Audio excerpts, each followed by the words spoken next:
Hello, my name is Patrick. I'm a student at the University of Kansas, and today I'm going to be giving you a tutorial on how to make a cutaway render, which is something that sort of dives sectionally into a building. Here is an example of that.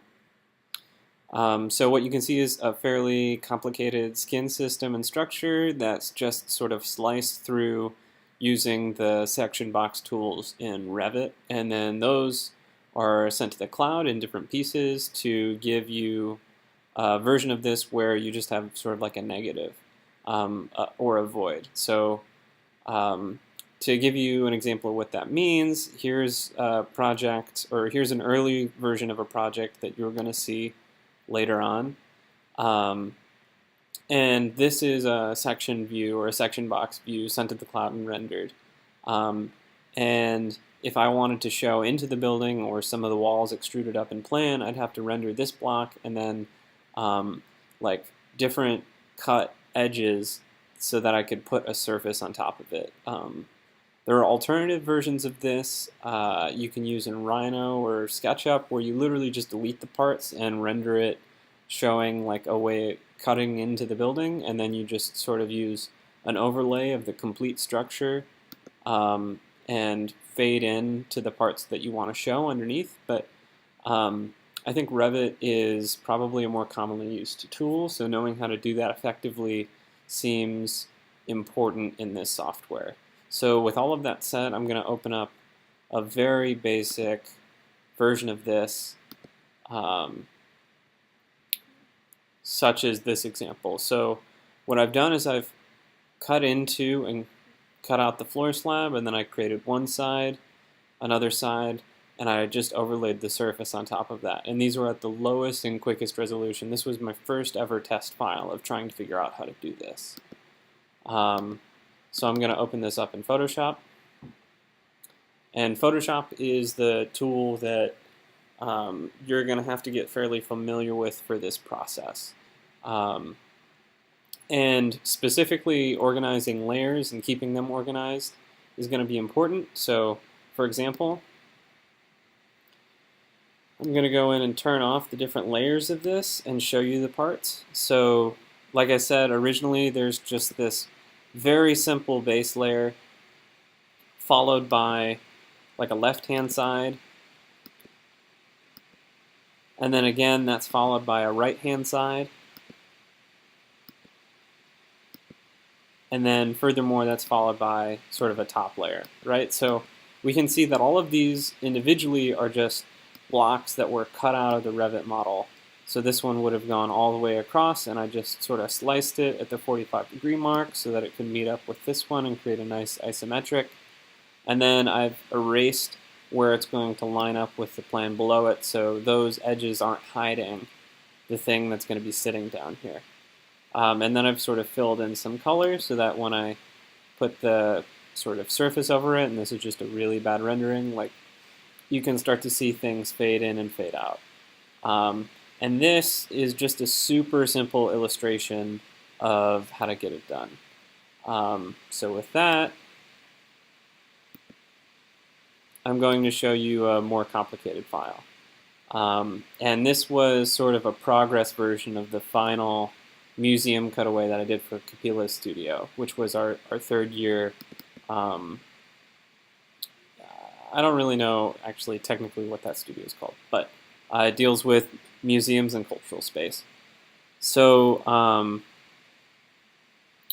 here's a sort of nicer version. I'm going to just start turning everything off, and it's going to be evident where I made my section cuts. So I guess a critical thing to note is, and I'm not going to show you how to do this in Revit because I don't have that installed on this computer, and I don't have this recording software on another computer. So the first thing that you're probably going to need to, or just a quick tip, is you don't want to render these section boxes just out of your default 3D window. You want to set up a new perspective view for each one of these and turn it into a section box, which will give you a much higher resolution than just rendering the 3D view. And then you want to render it as a PNG with alpha turned on so that you don't have any of the background, and these things are really easy to line up with themselves. So There's probably another video that explains that better than I can here, and that gives me an opportunity to get more into depth with the rendering techniques and what you have to do to actually augment the images once they come out of the cloud. So with that being said, these are sort of the different layers of the building. So I took section cuts at a bunch of different heights, and I actually ended up turning this into a GIF, or a GIF as some people might say, which is like an animated type image. And I wanted to show how this building would grow if you just continued it up.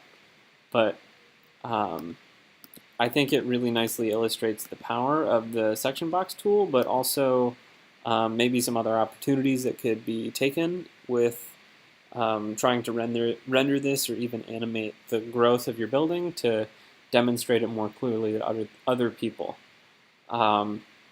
So with that said, those were all horizontal cuts, but this one is a lateral cut, so it goes right across the side of the building, and you can see, now you can learn about the orientation of the section box given the model. So one edge is being sliced this way. The section box tool is actually something that you can rotate in space. And then here's sort of another layer. This one is not as cleaned up as another one because I knew it was going to be hidden by this sort of right-hand side. So there's going to be a little bit of jankiness, not super clean rendering stuff. But in the end, when you look at the images all together, they start to make a lot more sense. So, and most of the time I'll just go in and compile these things and clean them up one layer at a time.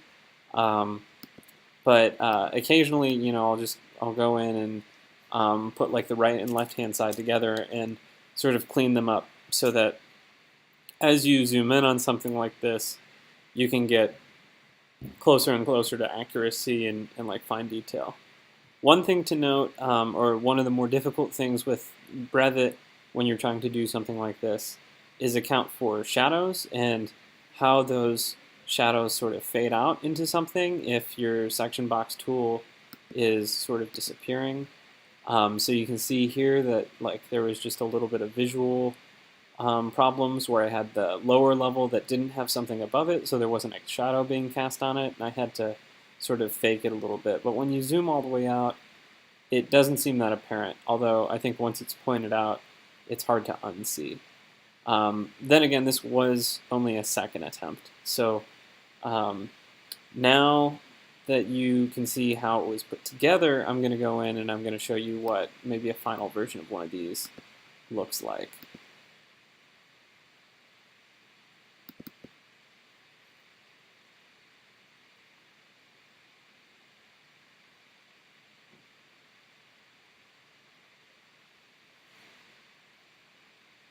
And these files end up being pretty big. I think this one was about 1 gigabyte, but that was because I kind of went crazy with the resolution. In the end, I think this is like almost 30 by 48 at 300 dpi. So you could zoom in on this for like ever.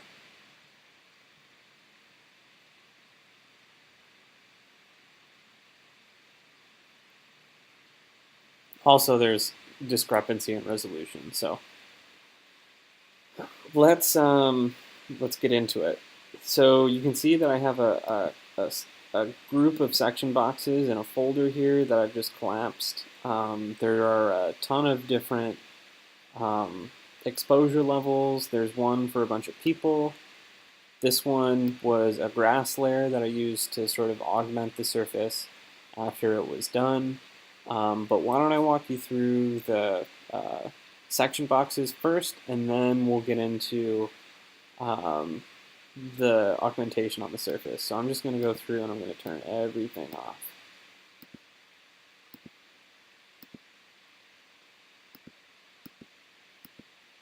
It's also going to make the file run a lot faster, so that's kind of nice. Alright, let's get into it.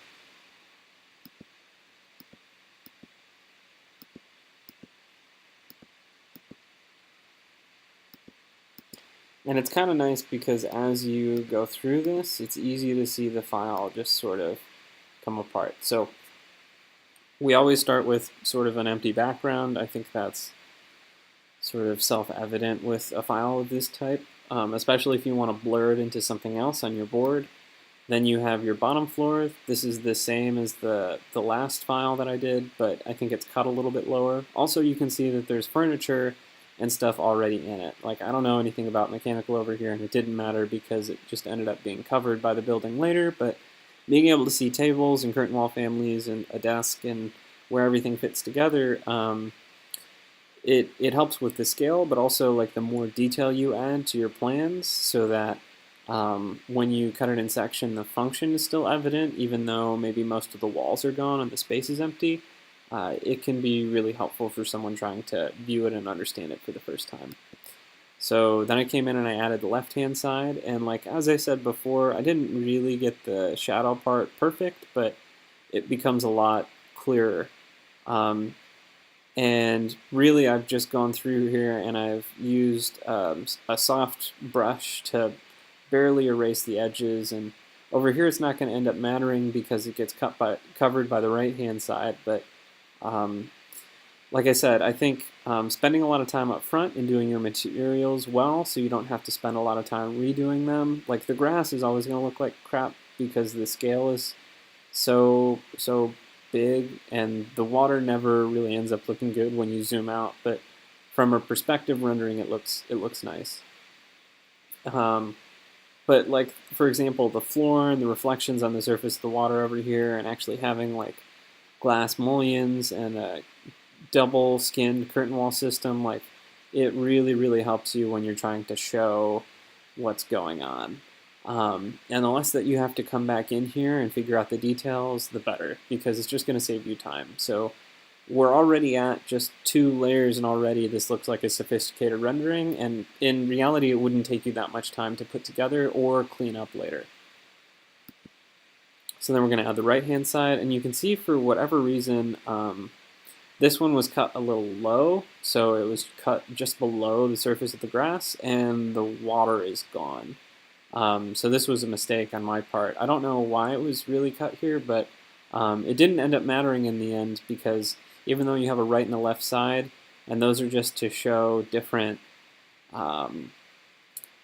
your different orthogonal sort of cuts, you're going to go over the surface of this thing and match up with just a full rendering of no cuts, so that even when there are like misalignments here, like little tiny ones, it'll account for that. So this is going to be your parking on the left-hand side. For whatever reason, this one came out at low resolution, and I think this was before I had learned how to re-render everything at nice resolution in the cloud. So this was just out of the draft default view, and then this one was bumped up to like full max resolution rendering settings in the Autodesk Cloud. So you can already see the difference, but this was a sort of small detail, and it didn't think it was going to end up mattering, so I didn't re-render it. And as you can see here, I'm already like going back in, and I'm trying to show parts that I thought I wanted to show, like this sort of bridge system and the inside of the lobby here. So I'd forgotten about it, and I thought, oh, you know, like this will be nice. I want to show people what it's like to walk in through the front door. And this was a horizontal cut, right? So then I'm going to go back in and show the vertical, and I'm just going to cover up the part again that I want to hide. So you want to ideally make it look like you're just exposing a specific part of it. And the edges in one of these renderings are, the edges are really the most important part. Like showing where things are cut so that you can see a section of the building is critical, but like giving the eye a visual location to trace and see that something is subtracted from it helps, because people on first glance don't know what your building looks like.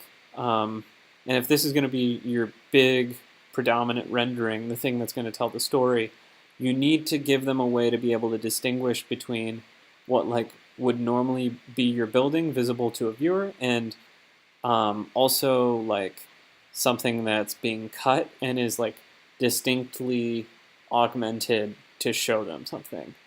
So those visual cues, like those edges, become really important in the visual language of your rendering.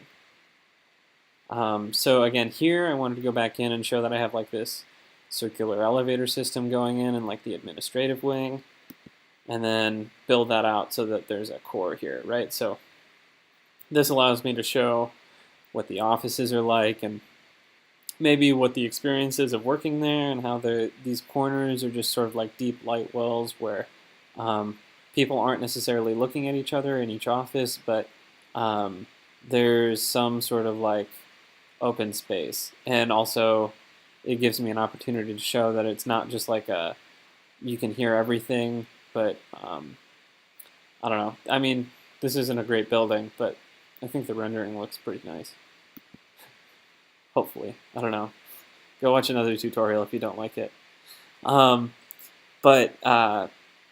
the edge over here, right, like I noticed that had turned out pretty crap, so I went back in and I cut it so that you could only get like this corner over here, and then it like really smoothed out so you can see a distinct cut in the building.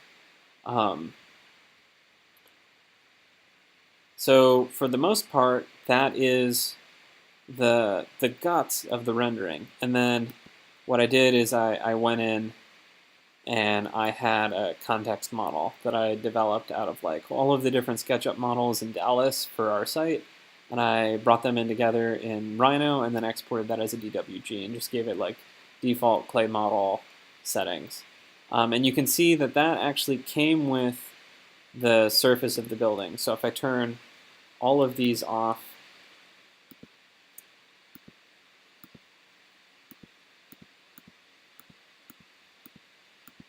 it becomes apparent that I just rendered from the same perspective in Revit and brought the entire building in with me, so that when I added everything back underneath, it accounted for those misalignments that I was talking about before. So like that's just something you're going to have to account for. Like not everything it's going to take a lot of time to try and get everything to line up perfectly. Like you're going to be placing these blocks on top of each other and then cutting things around, but that won't always work. Having just the building as you'd see it without any cutaway information is super helpful, because that can sort of be like your control, your base point to line everything up with. And then for whatever reason, sometimes the colors don't always match, so you can see like it just gets kind of gooey and a little bit gross. But that doesn't end up mattering in the end, because I'll just go back through here and show you some of the curves and layers that I put on. So like this one tried to clean that up, and it did a pretty alright job. But for the most part, those are all of your section boxes. Like that's everything. That's everything that's coming from Revit for this rendering. And that's me giving this a little bit of fade and trying to like make it a little bit cleaner so that the geometry of this model stands out. And then I went in and I resaturated everything. Also, here's going to be an important one. I added different textures to the grass, which just always looks like crap. This one was sort of the dirt at the bottom of this hole that I'm sort of cutting immediately adjacent to the sidewalk. And then this one's going to be like sections of the earth. Obviously, when you look at these textures up close, they're completely out of scale, but really,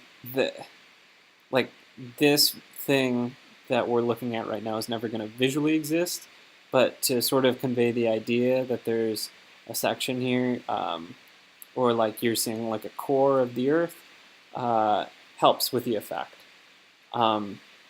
But in reality, if this was ever going to happen, you'd have foam on top of the parking garage so you don't have the full weight of dirt, and then you'd be able to plant your intensive green roof system on top of that. So this is like unrealistic for a lot of reasons, especially building construction, not only visually, but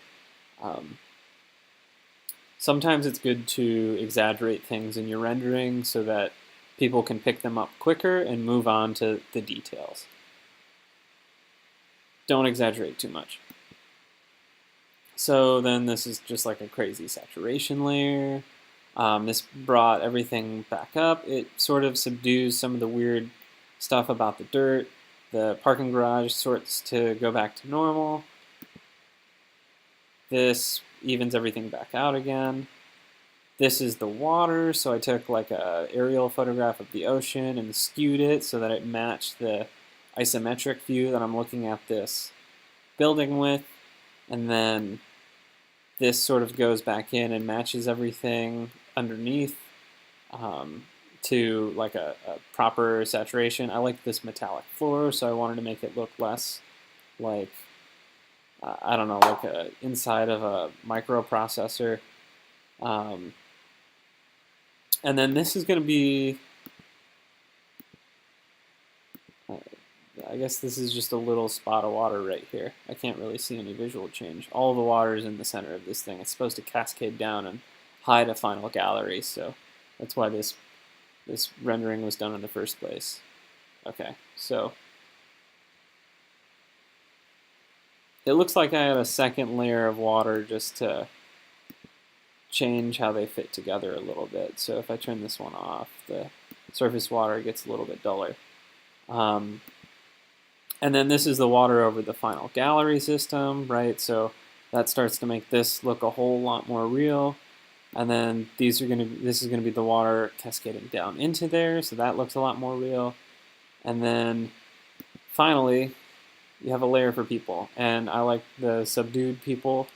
I figured that added to it a whole lot, and I went in and I just gave them a little bit of weight underneath their feet, so they kind of look like ants, but they also have weight and shadow, and they're sitting in the model realistically. And if you look close, I just have like the same clusters of people.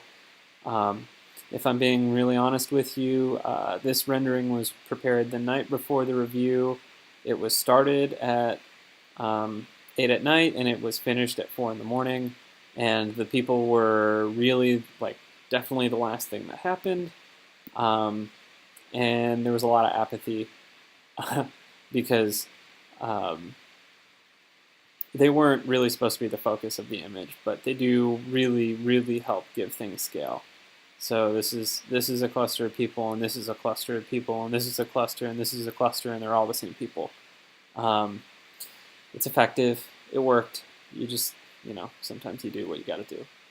So anyways, I think that probably helps somewhat for explaining the process that this thing is put together with.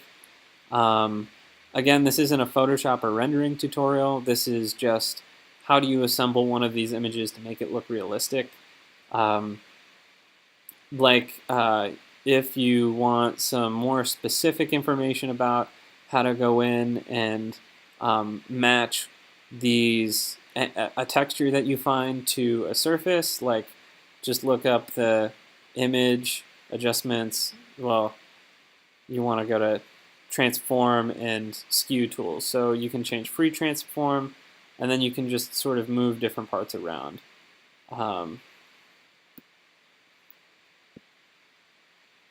Again, I picked the water that you can't see, so that's not going to be super helpful to you. But for like this one, for example, I'm just going to escape waterfalls. I'm going to go in, hit edit, free transform. So I can move all of this around, and you can sort of start to see the different layers, but also like if I wanted to change the edges of this, or skew is the one that I want. this is going to allow me to move things around and map something to a different perspective. So this would be like a more overhead. It's cascading down towards the center. So this, you just need to make sure that your textures are mapped properly to the directionality of your surface. So with that, I'm going to go in and I'm going to show you the final, one of a more recent versions of these. This was a third-year rendering. I have another one from last spring, and that's what I did for my comprehensive or integrated studio. I'm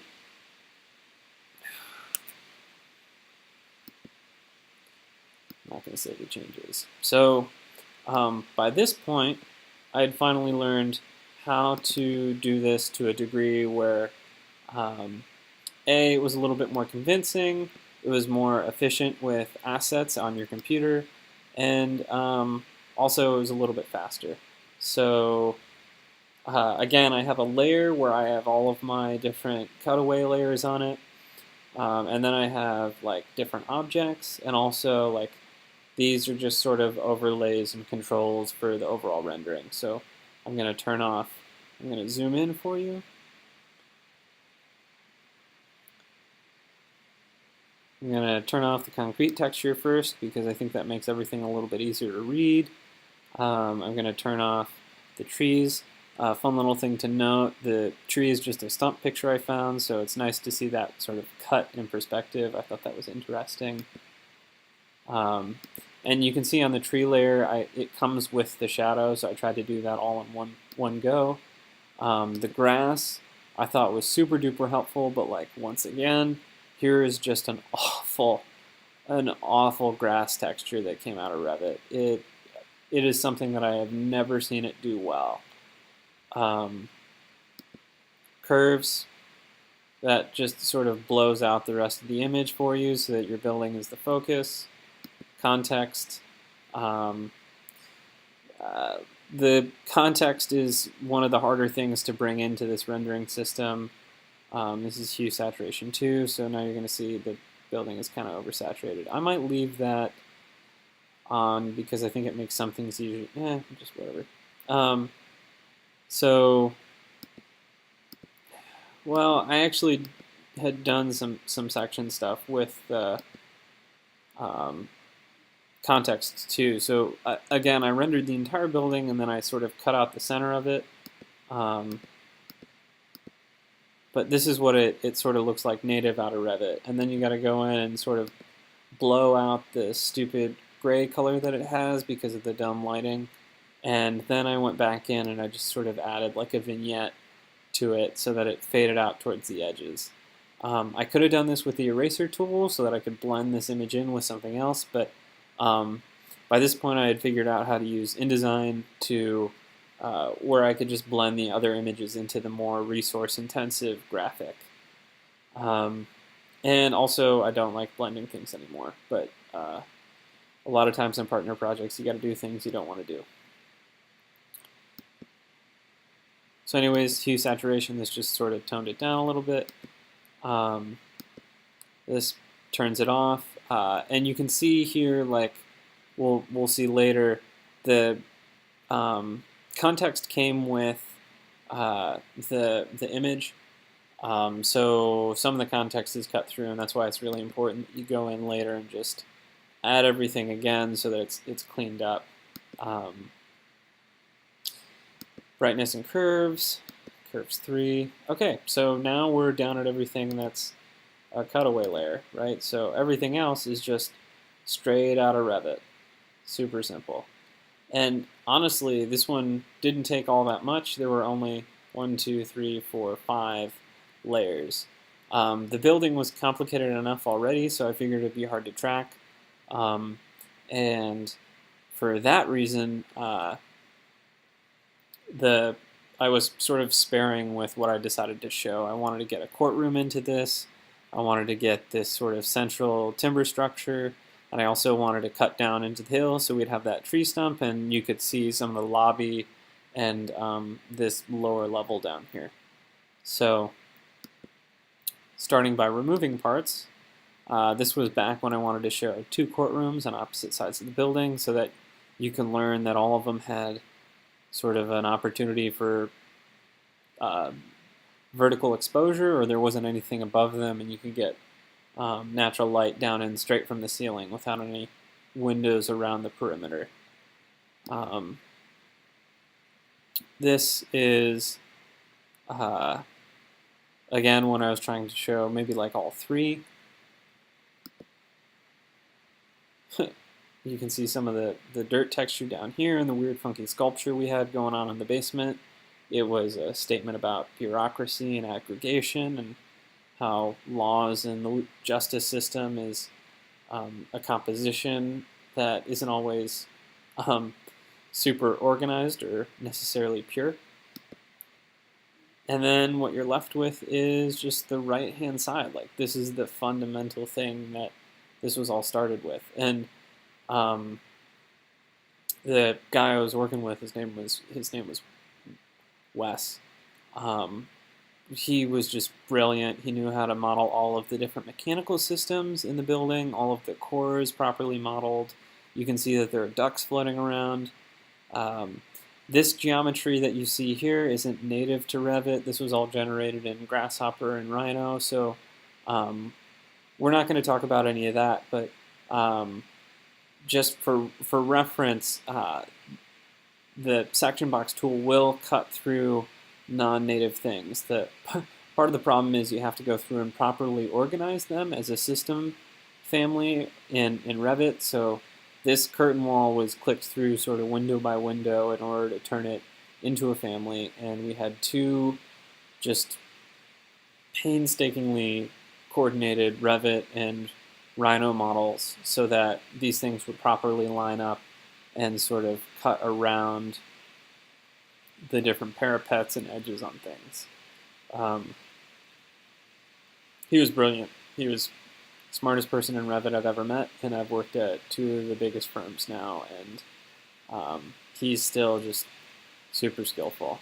Props to Wes. If you ever get a chance to meet him, buy him a beer. So, I don't know why this layer exists, but it does.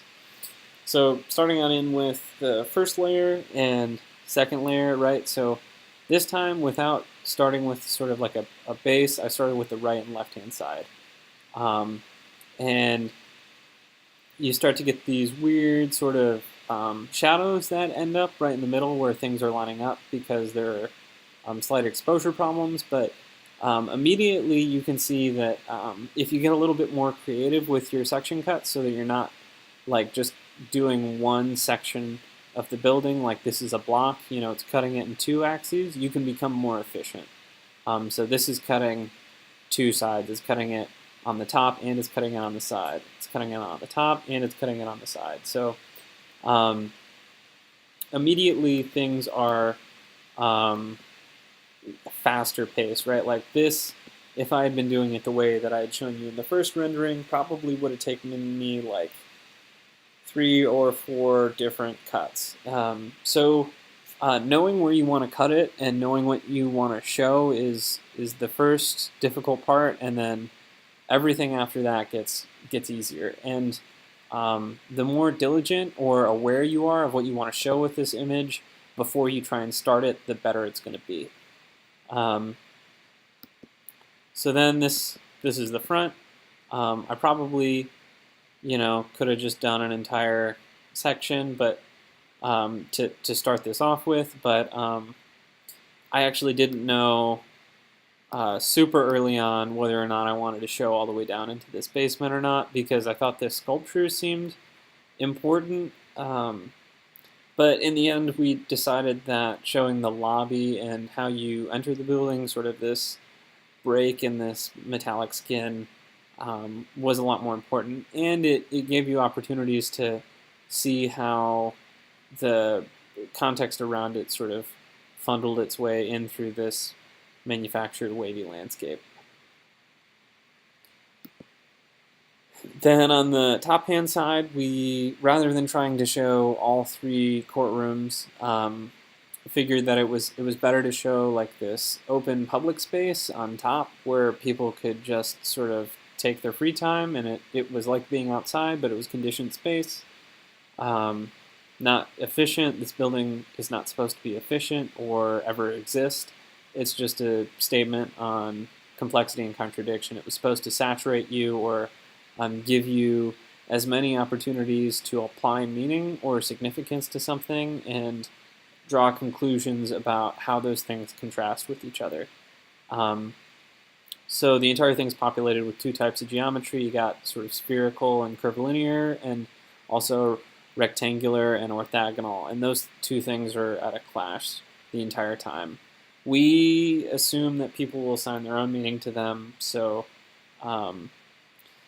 it allows things to maybe continue to have some sort of language without anyone having to read something or have it explained to them.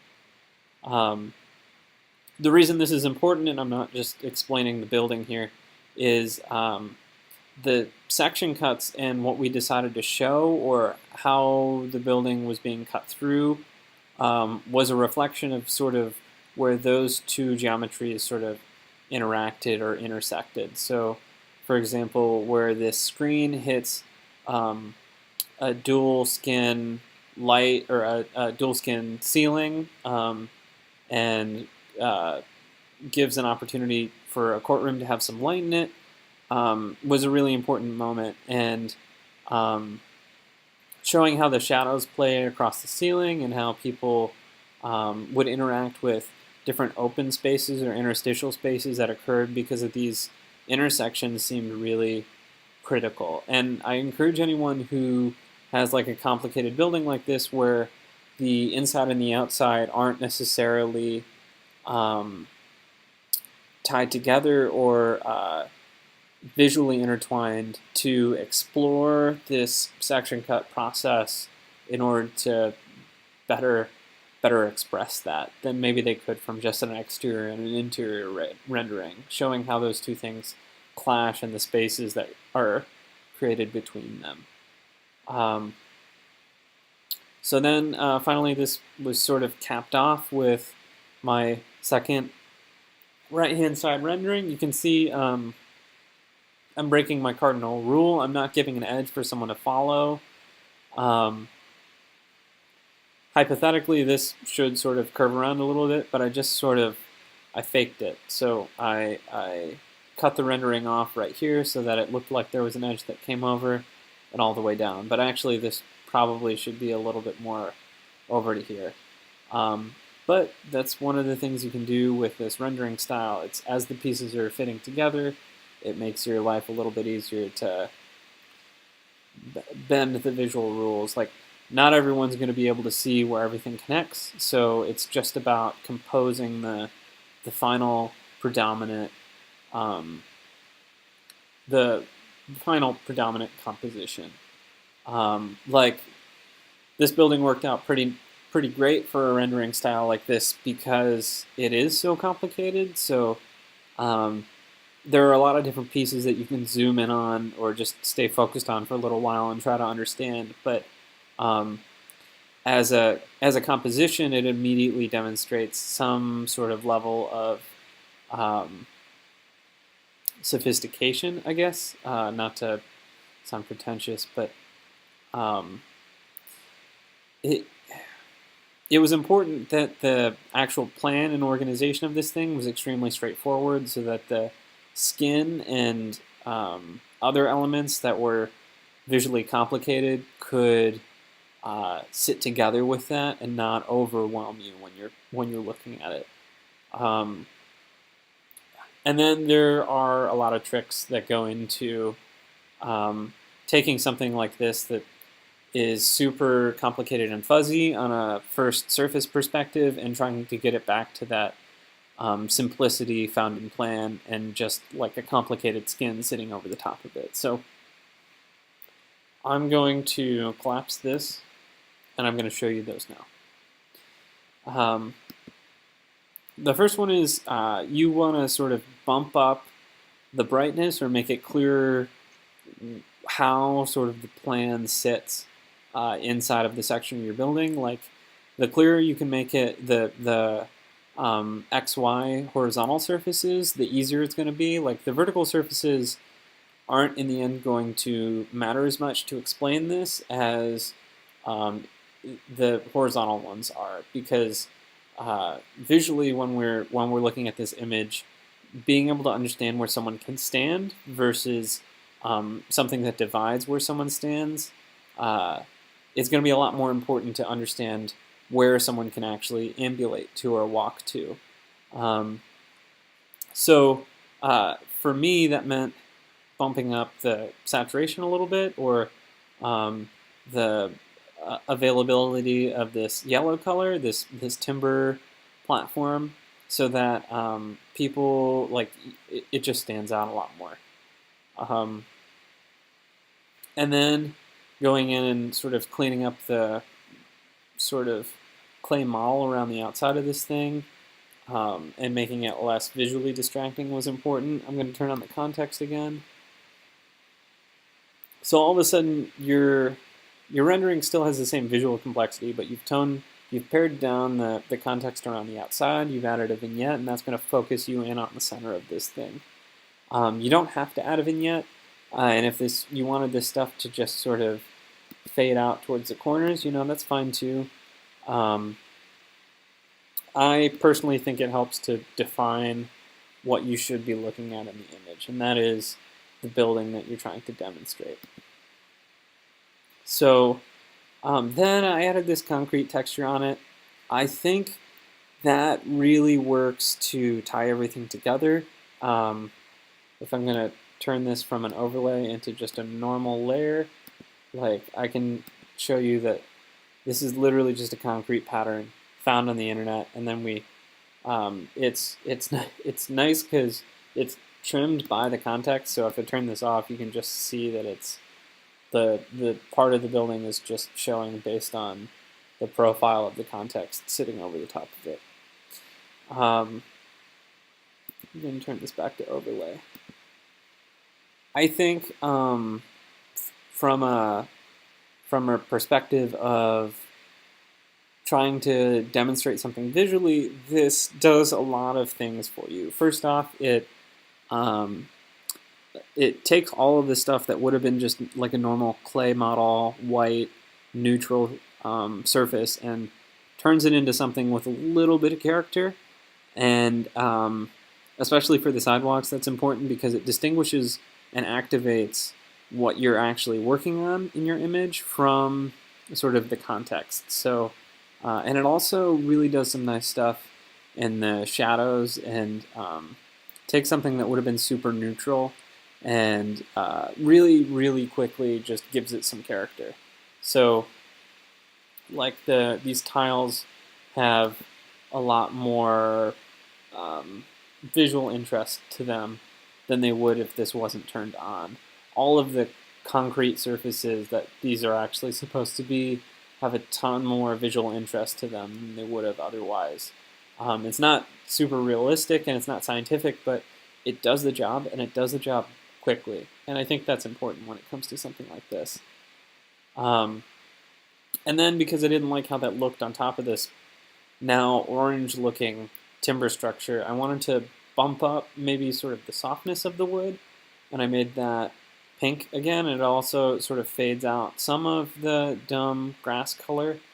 But ultimately, that's sort of the next move that you're gonna make. Oh, and real fast, by bumping down the contrast on all of this, you lose again some of this blown out like context. So going back in and washing out a little bit more and adding some contrast really makes the features of the building around stand out without trying to, like, define them too much. So that was important. And then finally, I think the things that sort of demonstrate a culmination of what I learned from this render style was the grass. So yeah, you're not going to like this, but here's how you do it. I'm going to turn on the parent layer, and each one of these portions of grass are a different section that I had gone in and outlined and made a saved selection. So if you want to select something in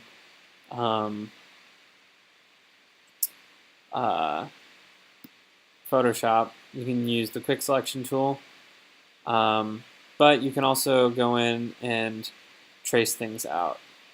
So if you use the pen tool and start to define a path, for example,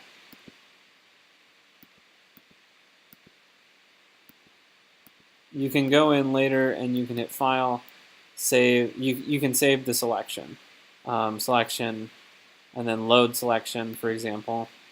And I'll be able to load the different grass areas on the different sides of the building, and then apply a texture to it, use that as a clipping path, and just erase the extra.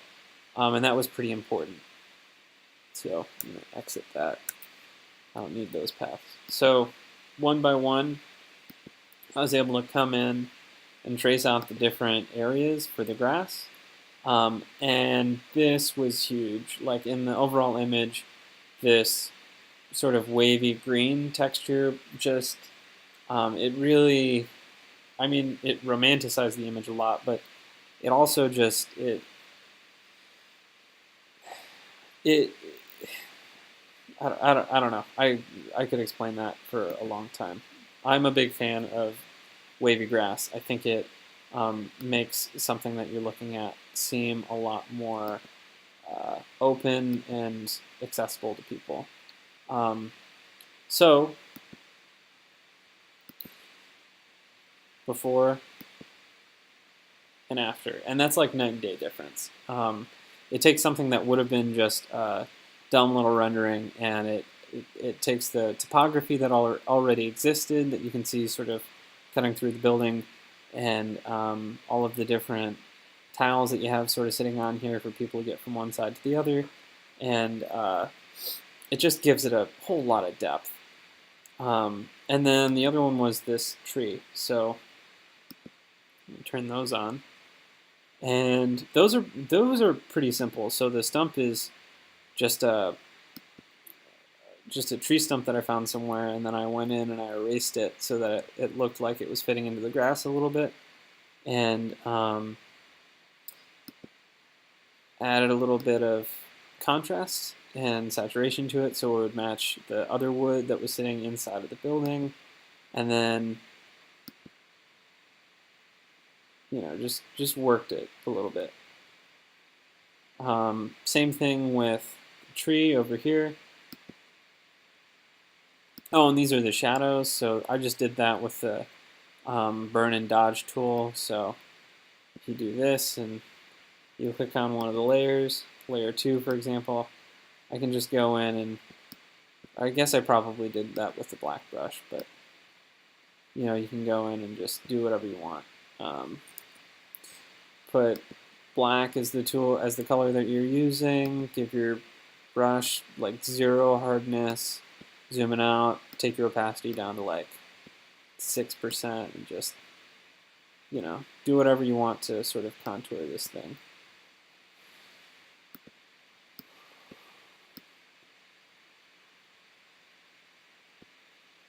Give it a little bit of depth, make the things look like they're real in the context. So, and this was just a tree that I found somewhere online. It was one of those instant entourage situations.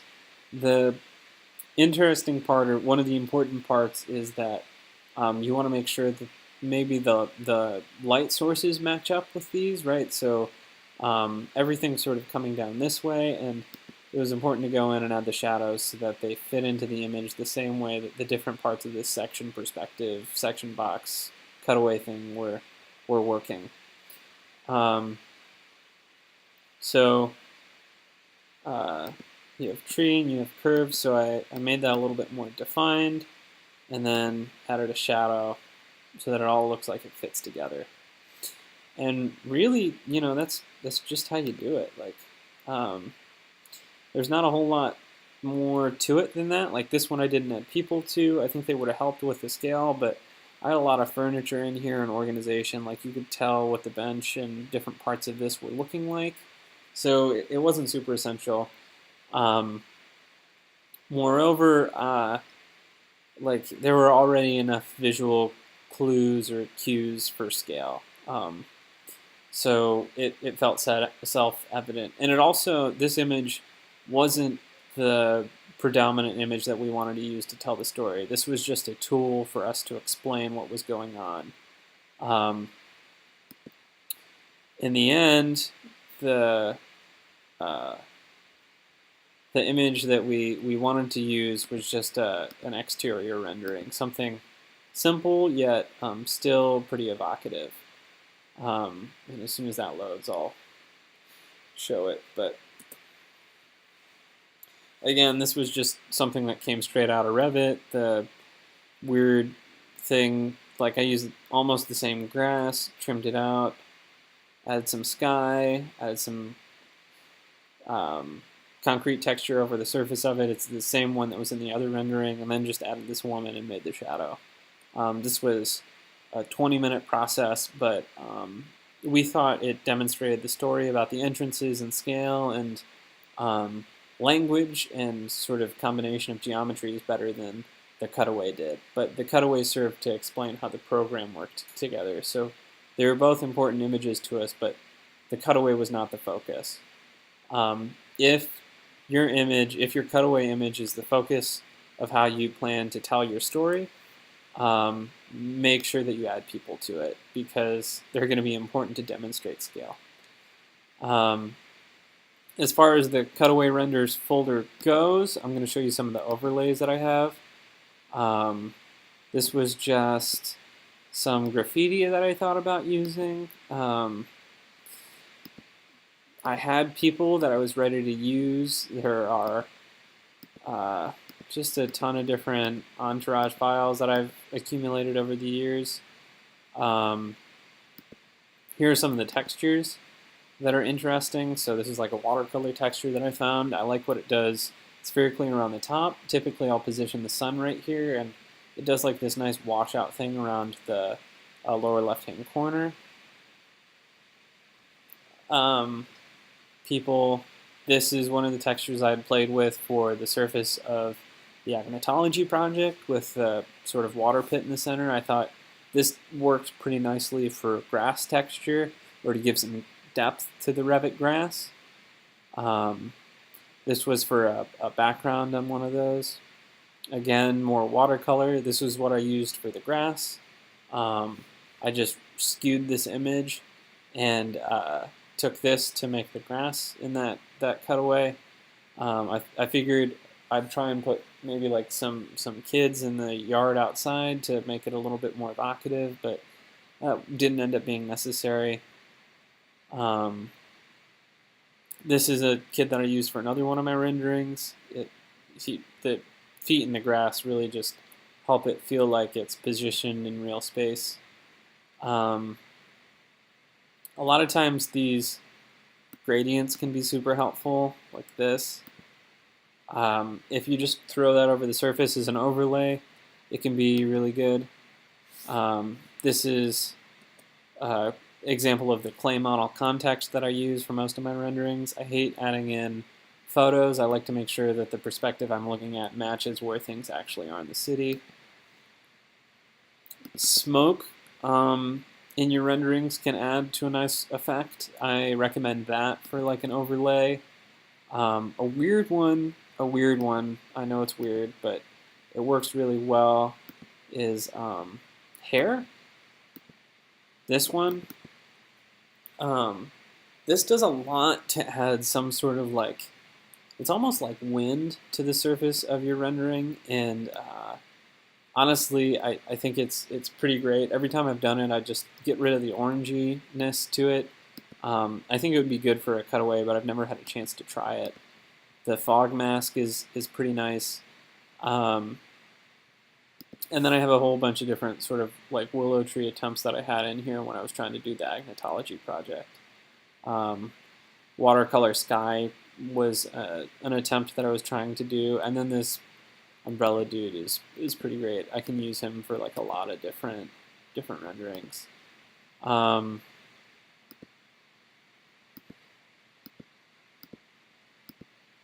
So you can see all the pieces here. These were some of the trees. This was the stump file. Like, None of this stuff is super crazy. It's just everything that I found right on Google. And then here's this concrete texture. If you Google concrete texture, this is like one of the first ones that pop right up. Like, it's got a perfect, awesome resolution to it. So, you can just zoom in on this infinitely. I really like the cracks. I think it makes things look cohesive. And then we used that for like a material palette type thing. So this is like the timber structure on the inside, the walls, the glass, and then 2 different types of concrete. So yeah, I don't really know what else to show you. I'm gonna go in and I'm just gonna pull out the stuff that I had used for the Cutaway rendering here. So this was Cutaway 4, early attempts, obviously. And then I guess showing maybe how that fits into some of the boards a little bit. And this is why, like, I ultimately decided that it wasn't super necessary to try and fade things out for this one. It was just sort of an array of the different images to try and denote the view, and then I had my diagrams and wall sections and stuff down here. Remember, this is a 3rd-year pinup, so don't judge me super bad for everything. I needed to find a way to fit this really long graphic about the experience of being in the building, but like I said, here's that little kid that I talked about before. I found a dog and those people, and this is the willow tree. This is your hair texture thrown right over the surface of that rendering. This is the fog that I've been talking about, the yellow dude with the umbrella, and then this is just basically straight out of Revit except for a willow tree, this guy, and the girl. So yeah, like that's just about it. I hope this was maybe more of a general rendering and visualization tutorial than maybe people were looking for, but hopefully it gave some insights into how I think some of this stuff should be used. Here's the, well, this isn't the board I want, but here are the final boards with the really weird, complicated rendering on it. This is going to take a second to load. Big file.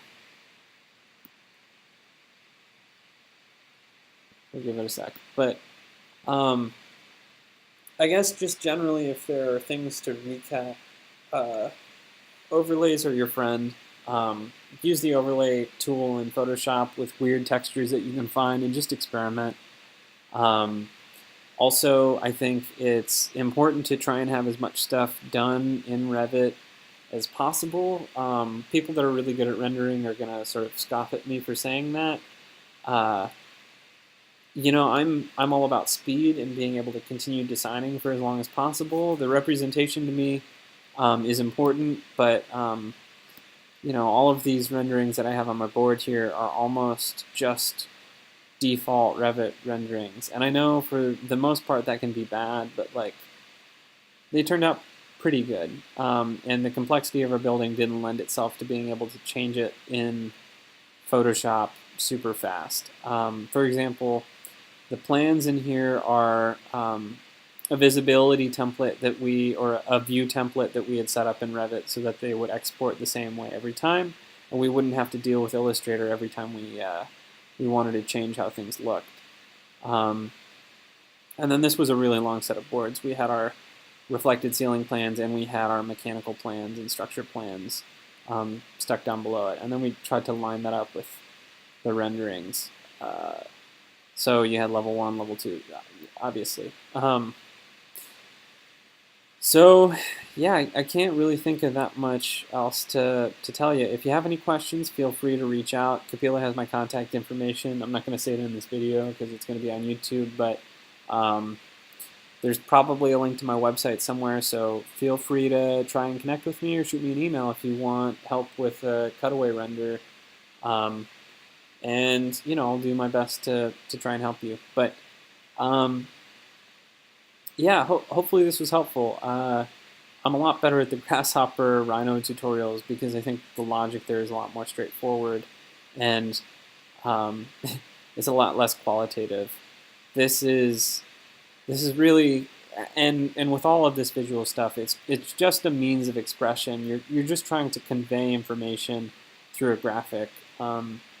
So don't get too tied up on the like super duper fine-tuned details about it, because it's the composition and the main point that someone's going to get from looking at it for like 7 seconds, being generous, that actually matters in the end. Like making sure your plans read cleanly and your sections are properly done, in the end is probably going to be more important than just one individual rendering. But having one good rendering, one solid one that can tell an entire story, like a Cutaway, can be invaluable to that final presentation. Because if you're just constantly referring to it and looking at it the entire time, and using that to tell your story, maybe the investment of time is worth it. Just be conscious of how you're spending it, because in the end, your project isn't going to be something that you can walk inside of. It's just something conveyed through graphics. So that's why this is important, and hopefully I've given you an opportunity to learn about some tools that maybe you didn't know before, and do it in a couple of different ways, or just experiment to get something that'll be helpful to conveying your ideas. So good luck. Good luck on the review, and I hope this was helpful. Thanks so much for listening if you got this far, and feel free to watch any of the other tutorials. Let me know if you want anything else, and I'll do my best to help. So have a good one. Thanks.